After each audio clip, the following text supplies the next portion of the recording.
அனைவருக்கும் அஸ்ஸலாமு அலைக்கும் வரஹ்மத்துல்லாஹி வரகாத்துஹு.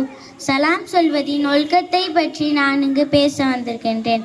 தெரிந்தவர்கள் தெரியாதவர்கள் என்று எல்லா முஸ்லிம்களுக்கும் சலாம் சொல்ல வேண்டும். முந்திக் கொண்டு சலாம் சொல்ல வேண்டும். சபைக்கு வரும்போதும் சபையை விட்டு வெளியேறும் போதும் சலாம் சொல்ல வேண்டும். வீட்டில் நுழையும் போதும் வீட்டை விட்டு வெளியேறும் போதும் சலாம் சொல்ல வேண்டும். குழந்தைகளுக்கு சலாம் சொல்ல வேண்டும். மக்கள் தூங்கிக் கொண்டிருந்தால் மெதுவாக சலாம் சொல்ல வேண்டும். சலாம் சொல்பவர்கள் அஸ்ஸலாமு அலைக்கும் வரஹ்மத்துல்லாஹி வரகாத்துஹு என்று முழுமையாக சலாம் சொல்ல வேண்டும். பதில் சொல்பவர்கள் வ அலைக்கும் சலாம் வரஹ்மத்துல்லாஹி வரகாத்துஹு என்று முழுமையாக பதில் சொல்ல வேண்டும்.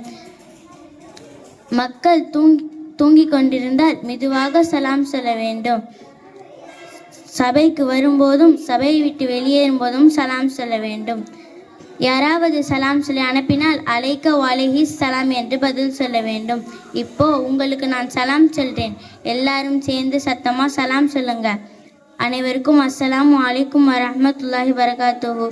எனவே சகோதர சகோதரிகளே, அல்லாஹுவால் அருளப்பட்டு முஹம்மது நபி ஸல்லல்லாஹு அலைஹி வஸல்லம் அவர்களால் நடைமுறைப்படுத்தப்பட்ட சலாமே ஒவ்வொருவரும் மற்றவர்களிடம் பரப்பி நம்முடைய உள்ளங்களுக்கிடையே நல்லிணக்கத்தை ஏற்படுத்த அல்லாஹ் அருள் புரிவானாக. ஆமீன்.